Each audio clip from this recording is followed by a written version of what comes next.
क्योंकि वह लेखिका बनना चाहती थी। लेकिन पेरिस पहुंचकर उसने समाज की सच्चाई का सामना करना पड़ा, क्योंकि उस समय महिलाएं घर से बाहर जाकर काम नहीं करती थी। महिलाएं घर का काम करती थीं और पुरुष बाहर का काम करते थे। पेरिस में जब उसने एक एडिटर को अपना लेख दिखाया तो एडिटर ने उसे कहा कि साहित्य तुम्हारे लिए नहीं है, तुम जाकर गृहस्थी बसाओ। तब डुडेवेंट ने यह फैसला किया कि वह पुरुषों की तरह काम करेगी और इस समाज को लेखिका बनकर दिखाएगी। उसने अपने आप को दोबारा तैयार किया और 1 साल बाद एक एडिटर ने उसके पहले उपन्यास इंडियाना को स्वीकार किया। उसने अपने पहले उपन्यास को एक उपनाम जॉर्ज सैंड के अंतर्गत प्रकाशित किया, क्योंकि जॉर्ज नाम पुरुषों का होता है और महिलाओं का नहीं। इस लेखिका ने लोगों को अपने लेखों से आकर्षित किया। वह बिल्कुल पुरुषों की वेशभूषा में रहती थी, उनकी तरह कपड़े पहनती थी और सिगार भी पीती थी। उसने पुरुषों का अंदाज अपना लिया और उसे अपनी नई छवि भाने लगी। यहाँ तक कि उसने अपना नाम पुरुष कलाकारों के कुछ सामाजिक समुदायों में भी शामिल हो गया। दोस्तों, आपको बता दूं कि यह महिला शुरू से ऐसी नहीं बनना चाहती थी। उसने ऐसा इसलिए किया क्योंकि वह समाज के बंधनों से मुक्त होकर रहना चाहती थी और अपनी एक अलग पहचान बनाना चाहती थी। इसलिए शक्तिशाली बनने के लिए यह जरूरी है कि आप अपने आप को दोबारा तैयार करने की क्षमता रखें।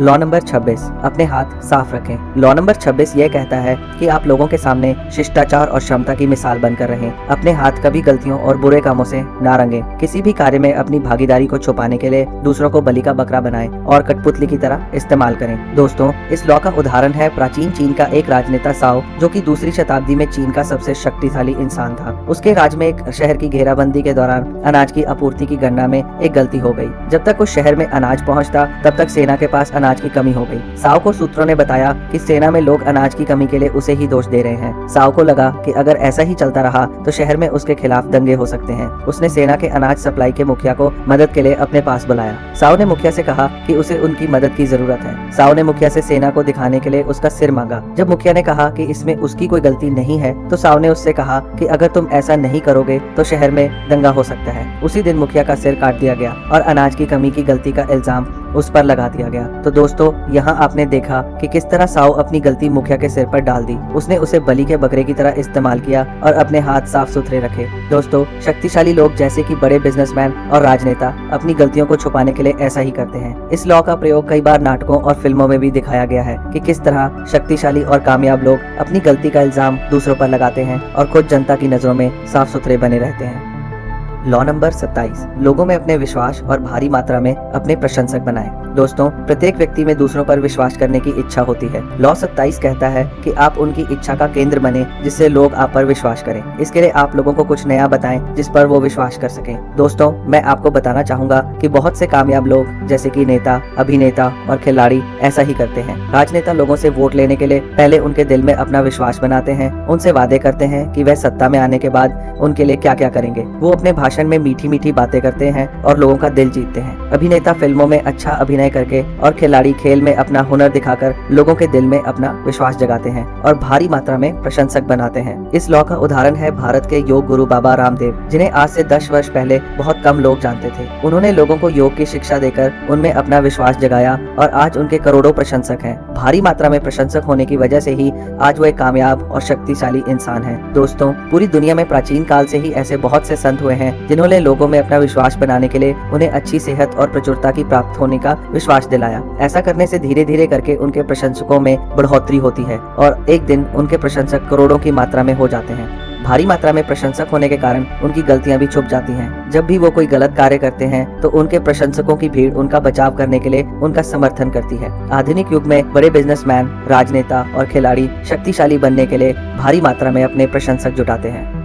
लॉ नंबर 28, रॉबर्ट ग्रीन इस लॉ में कहते हैं कि आप जब भी कोई कार्य करें तो उसे पूरे आत्मविश्वास और बहादुरी से करें। दोस्तों, लॉ नंबर 28 कहता है कि अगर आप में किसी कार्य को करने का आत्मविश्वास नहीं है तो उसे ना करें। आपकी दुविधा और हिचकिचाहट उस कार्य में अड़चने पैदा कर सकती हैं। आप जब किसी कार्य को करें तो आत्मविश्वास और बहादुरी से करें। एक बार फ्रांस की सरकार ने 5 धातु व्यापारियों को एफिल टावर खरीदने का न्योता दिया। सरकार ने एफिल टावर बेचने का कारण यह बताया कि उसके रख रखाव की कीमत बहुत ज्यादा है। आकर्षक सौदा देखकर उनमें से एक व्यापारी ने एफिल टावर के लिए बोली लगाई। उस व्यापारी को सौदे की विश्वसनीयता पर शक हुआ, लेकिन सरकारी अधिकारी के रिश्वत मांगने पर व्यापारी को सौदे पर यकीन हो गया। उस व्यापारी ने राहत की सांस ली और एफिल टावर खरीदने के के लिए 2.5 लाख फ्रैंक सरकारी अधिकारी को दे दिए। सौदा होने के कुछ दिन बाद ही व्यापारी को पता चला कि सरकार ने एफिल टावर बेचा ही नहीं है और उसके साथ बहुत बड़ा धोखा हुआ है। तो दोस्तों, यहाँ आपने देखा कि सरकारी अधिकारी ने व्यापारी की हिचकिचाहट को समझ लिया था और उसे विश्वास दिलाने के लिए स्पष्टता से रिश्वत मांगी, जिसके कारण वह उसे धोखा देने में कामयाब हुआ। कायरता खतरनाक हो सकती है, इसलिए बेहतर ये है कि किसी कार्य को तब तक ना करें जब तक आप में उसे करने का आत्मविश्वास ना हो। कामयाब और शक्तिशाली लोग किसी भी कार्य को आत्मविश्वास के साथ शुरू करते हैं। दोस्तों, अगर आप कोई बिजनेस शुरू करना चाहते हैं लेकिन उसे करने का आत्मविश्वास आप में नहीं है, तो बेहतर होगा कि पहले आप उसके बारे में पूरी जानकारी हासिल करें और उसके लिए अपने आप को तैयार करें। इससे आप में आत्मविश्वास आएगा और आपके बिजनेस के चलने के चांसेस पहले से बहुत ही ज्यादा बढ़ जाएंगे। आत्मविश्वास और बहादुरी से शक्ति मिलती है और शक्ति से आप किसी भी कार्य को करके सफल हो सकते हैं। लॉ नंबर 29, अंत तक पहुंचने की पूरी योजना बनाएं। दोस्तों, लॉ नंबर 29 कहता है कि अंतिम परिणाम ही सब कुछ है। जब भी हमारे पास कोई लक्ष्य होता है तो हमें उसे हासिल करने के लिए योजना बनानी पड़ती है। जीवन में कोई भी लक्ष्य हासिल करने के लिए योजना बनाना बहुत जरूरी है। योजना आपकी कामयाबी में एक ताकतवर हथियार का काम करती है। पुराने जमाने में बड़े बड़े राजा महाराजा जंग लड़ने से पहले उस जंग की पूरी योजना बनाते थे। दोस्तों, आज के युग में बहुत से लोग ऐसे हैं जो एक लक्ष्य तो निर्धारित कर लेते हैं लेकिन उसे पाने के लिए स्पष्ट योजना नहीं बनाते। ऐसे लोगों को अपना लक्ष्य हासिल करने में बहुत मुश्किल आती है और कुछ तो अपने लक्ष्य तक पहुंच ही नहीं पाते। दोस्तों, यहाँ मैं आपको इस नियम का एक उदाहरण बताता हूँ। फिल्म ट्रॉय में स्पार्टन्स और ट्रोजन्स की जंग दिखाई गई है। अगर स्पार्टन ट्रोजन्स के शहर ट्रॉय पर लापरवाही से आक्रमण करते रहते तो निश्चित तौर पर वो जंग में हार जाते। स्पार्टन्स ने जंग में जीतने के लिए एक योजना बनाई। उन्होंने ट्रोजन्स के शहर के बाहर लकड़ी का एक घोड़ा बनाकर छोड़ दिया, जो कि हार मानने की एक निशानी थी। ट्रोजन्स ने सोचा कि स्पार्टन्स ने हार मान ली है और वो जीत का जश्न मनाने लगे। रात को जब सभी ट्रोजन्स जश्न मनाकर सो गए तो स्पार्टन्स ने उन पर हमला कर दिया। ट्रोजन्स इस हमले के लिए तैयार नहीं थे क्योंकि उन्हें इस तरह के हमले की कोई उम्मीद नहीं थी, इसलिए वो जंग हार गए। तो दोस्तों, इस उदाहरण में आपने देखा कि ट्रोजन्स ने किस तरह होने वाले हमले के खतरे को नजरअंदाज कर लिया। आजकल बहुत से लोग किसी कार्य को करने के लिए पूरी योजना नहीं बनाते, जिस कारण उन्हें मुश्किलों का सामना करना पड़ता है। ज्यादातर लोग वही करते हैं जो उनका दिल कहता है, वह नहीं जो उनका दिमाग सोचता है। इसलिए हमें अपने लक्ष्य को हासिल करने के लिए आने वाली मुश्किलों के लिए पहले से तैयार रहना चाहिए और किसी भी कार्य को करने से पहले अंत तक की योजना बनानी चाहिए। दोस्तों, इन वीडियोस को आप तक लाने में हमें बहुत मेहनत और बहुत ज्यादा समय लगता है, तो अगर आप नए हैं तो हमारे चैनल सब्सक्राइब करना ना भूलिएगा और अगर आपको हमारे वीडियोस आए तो उन पर लाइक, शेयर या कमेंट करना बिल्कुल भी मत भूलिएगा और बेल आइकन को दबाना तो बिल्कुल ही नहीं। आपका प्रोत्साहन हमें और ऐसे वीडियोस को आप तक लाने में मदद करेगा। Law number 30। लॉ नंबर 30 में रॉबर्ट ग्रीन कहते हैं कि दूसरों को यह दिखाएं कि आपने अपनी उपलब्धियां सरलता से हासिल की हैं। दोस्तों, आपने कई बार किसी कार्य को करने के लिए कोई तरकीब लगाई होगी जिसका पता लोगों को कभी नहीं लगना चाहिए। आपका कार्य दूसरों को दिखने में सरल लगना चाहिए। अपने कार्य को पूरा करने के लिए आपने जो भी मेहनत और अभ्यास किया है और जो भी चाल चली है उसके बारे में लोगों को कभी ना बताएं। अगर आप लोगों को बताएंगे कि आपने अपने काम को करने के लिए कौन सी तरकीब लगाई है तो वह उस तरतीब का इस्तेमाल आपके खिलाफ कर सकते हैं। दोस्तों, प्राचीन काल से ही राजा महाराजा जासूसी का इस्तेमाल दुश्मन के बारे में जानकारी हासिल करने के लिए करते थे। जापान में 16वीं शताब्दी में हंटोरी होन्जो, जो कि टोकुगावा का सबसे अच्छा सेनापति और जासूस था, जिसने ईगा निंजास को नोबुंगा के मारने के बाद नागरिक अव्यवस्था का पता लगाने के लिए भेजा। टोकुगावा अकेची सेना से बचते हुए घूम रहे थे तो होन्जो ने उन्हें ईगा राज्य से होते हुए जाने के लिए कहा, क्योंकि होन्जो की वहाँ सामुराई लोगों के साथ जान पहचान थी। होन्जो के कहने पर ईगा के लोगों ने टोकुगावा को गुप्त रास्ते बताए और सही सलामत उसके राज्य मिकावा तक पहुंचाया। तो दोस्तों, इस उदाहरण में आपने देखा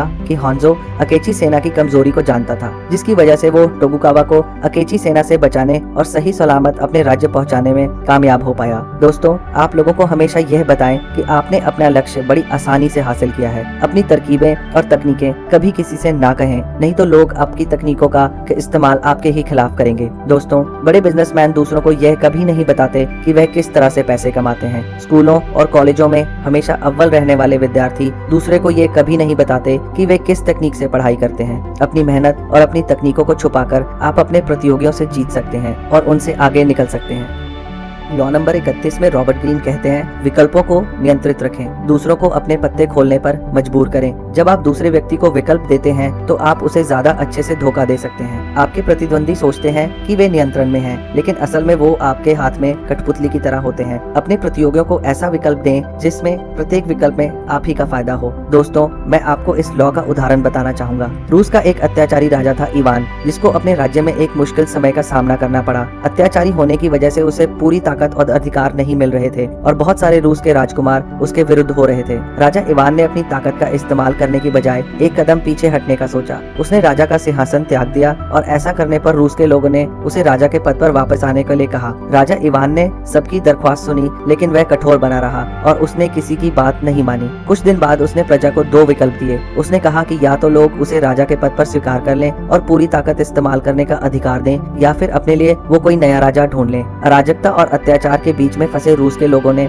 उसे दोबारा अपना राजा स्वीकार कर लिया। लोगों ने उसके अत्याचार को नजरअंदाज करते हुए उसे दोबारा राजा बना दिया। दोस्तों, आपने देखा कि किस तरह राजा ने रूस के लोगों को वही विकल्प दिए जो उसके पक्ष में थे। लॉ 31 हमें बताता है कि किस तरह विकल्पों का इस्तेमाल करके हम लोगों से वह काम करवा सकते हैं जो हम चाहते हैं, चाहे वह उनकी इच्छा के खिलाफ ही क्यों ना हो। लोगों को विकल्प देकर आप उन्हें एक झूठी तसल्ली देते हैं कि वह नियंत्रण में है और अपना फैसला लेने के लिए स्वतंत्र हैं। दोस्तों, इस लॉ का इस्तेमाल खास तौर पर तब करना पड़ता है जब दूसरे लोग आपका फायदा उठाने की कोशिश कर रहे हों। यही जिंदगी है जिसमें हर कोई दूसरे का नियंत्रण अपने हाथ में लेना चाहता है। आप लोगों को विकल्प देकर उनकी दूसरों को नियंत्रण करने की इच्छा का इस्तेमाल कर सकते हैं और शक्तिशाली बन सकते हैं।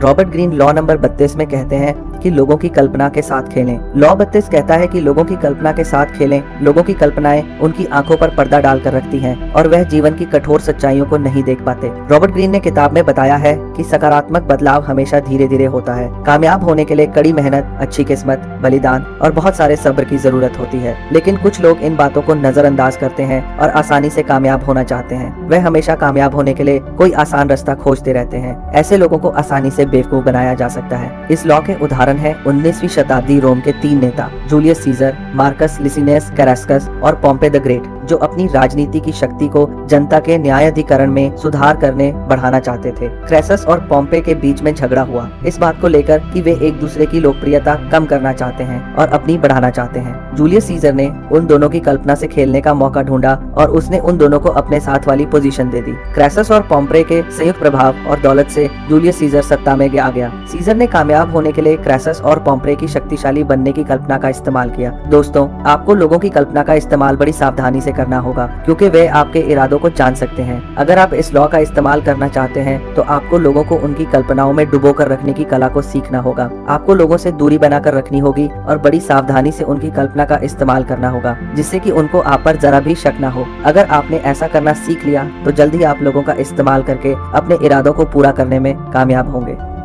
लॉ नंबर 33, रॉबर्ट ग्रीन कहते हैं कि लोगों की कमजोरी को ढूंढें। दोस्तों, हर इंसान की एक ना एक कमजोरी जरूर होती है। ज्यादातर यह कमजोरी कोई जरूरत या कोई गुप्त भावना होती है जिस पर उसका कोई नियंत्रण नहीं होता। अगर आपको लोगों की कमजोरी का पता चल जाए तो उसे उनके खिलाफ इस्तेमाल कर सकते हैं। कुछ लोग तो अपनी कमजोरी दूसरों के सामने बता देते हैं, लेकिन कुछ लोग अपनी कमजोरी को छुपाते हैं। उदाहरण के तौर पर 16वीं शताब्दी में फ्रांस की एक रानी कैथरीन दी मेडिसिस, जो कि फ्रांस के राजा हेनरी II की पत्नी थी, पुरुषों की कमजोरी को जानकर उनके खिलाफ इस्तेमाल करती थी। उसमें लोगों की भावनाओं और इच्छाओं को समझने की शक्ति थी, जिससे वह उन पर नियंत्रण रखती थी। वह पुरुषों की भावुकता और संवेदनशीलता को जानती थी और उन्हें अपने फायदे के लिए इस्तेमाल करती थी। दोस्तों, शक्तिशाली बनने के लिए यह जरूरी है कि आप दूसरों की कमजोरी को पहचानें। इसके लिए आप लोगों से बातें करें और उनकी बात ध्यान पूर्वक सुने। उनके साथ अपना कोई ऐसा सीक्रेट शेयर करें जिसका आपके लिए कोई खास महत्व ना हो। ऐसा करने से सामने वाला आपको अपने बारे में बताएगा। इसके लिए आपको लोगों को पढ़ना आना चाहिए, जैसे कि कोई व्यक्ति कैसी बातों से खुश होता है, किस तरह के कपड़े पहनता है, बैरे को बख्शीश में कितने पैसे देता है, उसके क्या क्या शौक हैं, खाली वक्त में वह क्या करता है। दोस्तों, ऐसी और भी बहुत सारी चीजें हैं जिससे आप किसी के बारे में जान सकते हैं। आपको अपने प्रतियोगियों की ऐसी कमजोरियों का पता लगाना चाहिए जिन पर उनका कोई नियंत्रण ना हो। उनकी कमजोरी का पता लगाने पर भविष्य में आप उनके खिलाफ इस्तेमाल कर सकते हैं। लॉ नंबर 34 के अनुसार अपनी खुद की शैली में रॉयल बनकर रहें, राजा की तरह नजर आएं। लॉ नंबर 34 कहता है कि आप जिस तरह लोगों को नजर आएंगे, लोग उसी तरह आपके साथ व्यवहार करेंगे। अगर आप असभ्य और साधारण दिखेंगे तो लोग आपका आदर नहीं करेंगे। राजा लोग खुद अपना आदर करते हैं और दूसरों को भी ऐसा करने के लिए प्रेरित करते हैं। ऑर्लियंस के राजा लुई फिलिप को ऐसा राजा समझा जाता था जिसके सिर पर ताज नहीं था और वह अपने सिर पर टोपी और छाता लेकर पेरिस की सड़कों पर निकलते थे। उनका व्यवहार ऐसा था जो एक राजा के लिए उचित नहीं था, जिसके कारण लोगों के मन में उनके लिए सम्मान कम हो गया। दूसरी तरफ क्रिस्टोफर कोलंबस, जिन्होंने अमेरिका की खोज की थी, लोगों का दिल जीतना अच्छी तरह जानते थे। वे अपने अच्छे व्यवहार से लोगों का मन मोह लेते थे। अपने अच्छे व्यवहार और साहसीपन से उन्होंने राजा का भी दिल जीत लिया था। उन्होंने अपने आप को ऐसा बना रखा था कि वह जहाँ भी जाते थे लोग उनकी तरफ आकर्षित होते थे और उनका सम्मान करते थे। वो दूसरों से पहले खुद का सम्मान करते थे और एक राजा की तरह जीवन व्यतीत करते थे। अगर आप खुद का सम्मान करेंगे और यह यकीन करेंगे कि आपकी किस्मत बहुत अच्छी है तो वह आपके व्यवहार में नजर आएगा। दोस्तों, रॉयल बनने के लिए यहाँ मैं आपको 3 बातें बताऊंगा। पहली बात, आपको जो भी चाहिए उसे पूरे आत्मविश्वास और साहस के साथ मांगे। दूसरी बात, बड़े बड़े लोगों के साथ संपर्क बनाएं और यह दिखाएं कि आप उनके बराबर हैं। तीसरी बात, अपने से बड़े लोगों को तोहफा दें, यह दिखाने के लिए कि आप उनकी बराबरी कर सकते हैं। अपनी कीमत हमेशा ज्यादा रखें, क्योंकि अगर आप कम मांगेंगे तो आपको हमेशा कम ही मिलेगा। जब आप अपने लिए बड़ी कीमत निर्धारित करेंगे तो आप एक राजा की तरह बड़े नजर आएंगे, क्योंकि बड़े लोग कम कीमत में काम नहीं करते। ऐसा करने से लोगों को आपका आत्मविश्वास दिखेगा और वो आपका सम्मान करेंगे। लॉ नंबर 35, समय के प्रबंधन की कला को सीखें। दोस्तों, लॉ नंबर 35 कहता है कि जल्दबाजी में कभी कोई कार्य ना करें, क्योंकि जल्दबाजी में काम करने से आपका खुद पर और समय पर कोई नियंत्रण नहीं रहता। हमेशा धीरज रखें और धैर्य से काम लें, जैसे कि आपको पूरा विश्वास हो कि हर चीज सही समय पर आपके पास आ जाएगी। अक्सर हम इसीलिए काम करते हैं क्योंकि हम उस काम को करना चाहते हैं, या फिर मौजूदा परिस्थितियां हमें वह काम करने के लिए मजबूर करती हैं। लेकिन हर काम को करने के लिए एक सही समय होता है। हमें किसी भी कार्य को करने के लिए सही समय पता होना चाहिए। जोसेफ फूश, जो कि फ्रांस के एक क्रांतिकारी थे, वह पहले एक स्कूल में अध्यापक थे। उन्हें अध्यापक से क्रांतिकारी बनने में 30 वर्ष का समय लगा। जोसेफ ने राजा लुई 18वें के लिए भी काम किया, फिर नेपोलियन के साथ, और उसके बाद अगली सरकार के साथ, और फिर दोबारा नेपोलियन के साथ काम किया। उन्होंने अलग अलग जगह पर काम करते हुए समय का ध्यान रखा, क्योंकि वो समय के प्रबंधन की कला को जानते थे। उनके समय के प्रबंधन की सटीकता के कारण वे कई बार जेल जाने से और मरने से बचे। जोसेफ जानते थे कि उन्हें कब क्या करना है, कब एक जगह से दूसरी जगह पर जाना है। उनके सटीक समय प्रबंधन के कारण ही वो फ्रांस के इतिहास की राजनीतिक अस्थिरता और उथल पुथल के बीच में भी सुरक्षित बने रहे। दोस्तों, इस उदाहरण से हमें यह सीखने को मिलता है कि हमें किसी भी कार्य को करने के लिए सही समय का इंतजार करना चाहिए। हमें धैर्य से काम लेना चाहिए और किसी भी कार्य को जल्दबाजी में नहीं करना चाहिए। दोस्तों, यहाँ मैं ऐसा नहीं कह रहा कि हम किसी कार्य को करने में इतनी देर कर दें कि उसे करने का सही समय निकल जाए। हमें ना तो कोई कार्य जल्दबाजी में करना चाहिए और ना ही कोई देर से। हमें उसे सही समय पर करना चाहिए। इसलिए यह बहुत जरूरी है कि हम समय के प्रबंधन की कला को सीखें। कामयाब होने में और शक्तिशाली बनने में समय का प्रबंधन एक बहुत ताकतवर हथियार की तरह काम करता है। लॉ नंबर 36 कहता है कि जो आप पा नहीं सकते उसका तिरस्कार करें। नजरअंदाज करना ही सबसे अच्छा प्रतिशोध है। दोस्तों, लॉ नंबर 36 कहता है कि किसी भी समस्या को स्वीकार करके आप उसके अस्तित्व को बढ़ाते हैं। आप अपने शत्रु पर जितना अधिक ध्यान देते हैं वह उतना ही शक्तिशाली बन जाता है। जब आप एक छोटी सी गलती को ठीक करने की कोशिश करते हैं तो वह और बड़ी हो जाती है। कभी कभी समस्याओं को छोड़ देना ही उनके समाधान का सबसे अच्छा रास्ता होता है। अगर आपके जीवन में कुछ ऐसा है जिसे आप हासिल नहीं कर सकते तो उसका तिरस्कार करना चाहिए। आप उसमें जितनी कम दिलचस्पी दिखाएंगे उतने ही आप श्रेष्ठ दिखेंगे। दोस्तों, जैसे कि अगर आपके ऑफिस में कोई ऐसा व्यक्ति है जो सबको परेशान करता है, अपनी बात मनवाने के लिए उन पर चिल्लाता है, तो उसके साथ बहस करने की बजाय आप उसे नजरअंदाज करें। आप जितना उस पर ध्यान देंगे वह उतना ही आपको परेशान करेगा। इसलिए बेहतर होगा कि ऐसे व्यक्ति से एक दूरी बनाकर रखें। जब आपके सामने कोई ऐसी समस्या हो जिसका समाधान आपके पास नहीं है, या कुछ ऐसा हो जिसे आप पा नहीं सकते, तो इसके लिए मैं आपको 2 तरकीबें बताऊंगा। पहली तरकीब, अंगूर खट्टे हैं। दोस्तों, आपने बचपन में अंगूर और बिल्ली की कहानी तो सुनी होगी। जब बिल्ली अंगूरों को खाने के लिए कोशिश करती है लेकिन अंगूर ऊंचे होने की वजह से उन तक पहुंच नहीं पाती, तो बिल्ली कहती है कि अंगूर खट्टे हैं। जब आप किसी चीज को पा नहीं सकते तो अपनी निराशा दिखाने की बजाय आप उसका तिरस्कार करें और यह दिखाएं कि आपको उसमें कोई दिलचस्पी नहीं है। शक्तिशाली लोग इसी तरकीब का इस्तेमाल करते हैं। दूसरी तरकीब, बात को हल्के में लें। अगर आपसे हीन व्यक्ति आप पर किसी भी तरीके से आक्रमण करता है या आपको नुकसान पहुंचाता है तो आप इसे हल्के में लें। आप उन्हें दिखाएं कि उनके ऐसा करने से आपको कोई फर्क नहीं पड़ता। अगर आपसे कोई बड़ी गलती हो जाए तो आप ये दिखाएं कि इससे चिंता की कोई बात नहीं है। ऐसा करने से आपकी बड़ी गलती भी छोटी नजर आएगी। तो दोस्तों, अगर आपको रॉबर्ट ग्रीन के अभी तक के ये लॉज पसंद आए तो इस वीडियो को जरूर लाइक और शेयर कीजिए ताकि हमें प्रोत्साहन मिले, और हमारे चैनल को जरूर सब्सक्राइब कीजिए ताकि आप सभी 48 लॉज के बारे में जान सकें। तो मिलते हैं अगले वीडियो में। आपका समय शुभ हो।